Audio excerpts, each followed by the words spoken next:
Bonsoir. On va commencer maintenant le chapitre numéro 13, l'arithmétique dans Z. Donc, vous avez déjà fait en tronc commun l'arithmétique dans N. Maintenant, dans Z. Donc, les capacités attendues de ce chapitre. C'est appliquer l'algorithme d'Euclide pour la détermination du PGCD de deux nombres entiers. Déjà, comment déterminer le PGCD et le PPCM des entiers naturels en tronc commun, mais vous n'avez pas utilisé cette méthode qui utilise l'algorithme d'Euclide. Les rediroha maintenant. Donc, deuxième capacité, c'est utiliser la congruence modulo n dans l'étude de la divisibilité et inversement. Déjà, la congruence en trigonométrie fâche les angles. Donc, troisième capacité, c'est reconnaître l'ensemble Z sur NZ et les règles de calcul modulo N.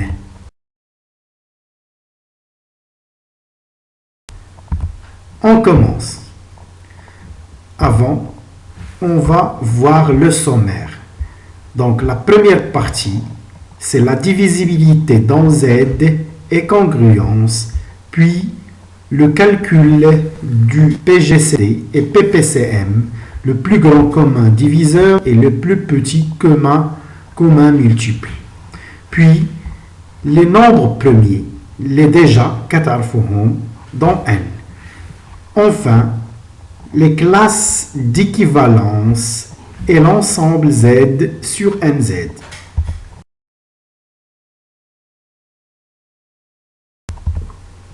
On commence maintenant par la divisibilité dans Z et congruence. La divisibilité dans Z.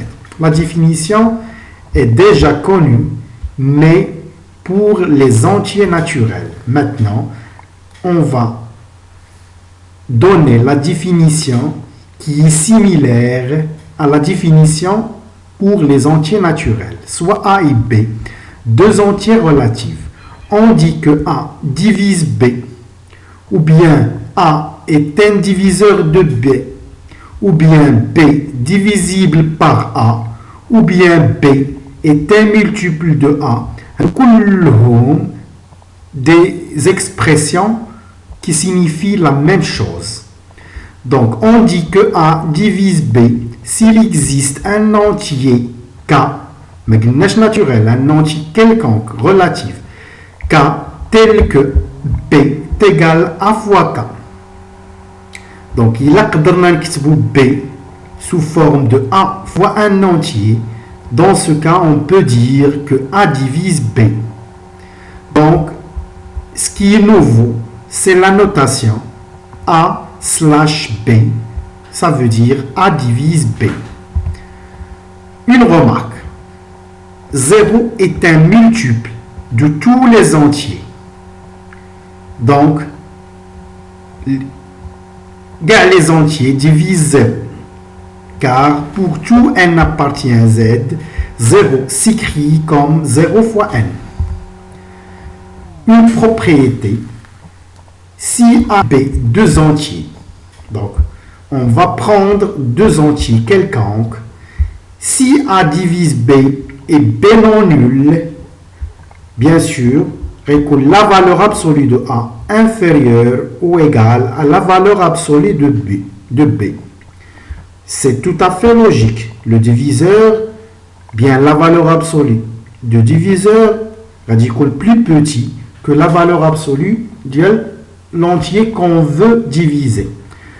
Donc, pour tout entier B non nul, A un nombre, il a un nombre fini de diviseurs. Il a un entier fixé, معروف, راه ما يمكنش يكون عنده une infinité de diviseurs. ديما عنده un nombre fini des diviseurs. Donc, on va commencer par le premier exercice qui est déjà connu lorsqu'on a fait la logique. Donc, c'est l'un des exercices très connus concernant la démonstration par récurrence. Donc, on veut montrer par récurrence que pour tout entier naturel non nul n, 3 à la puissance 4n-1 plus 3 est divisible par 5. Donc, je vous donne un petit peu de temps pour faire l'exercice avant de faire la correction ensemble.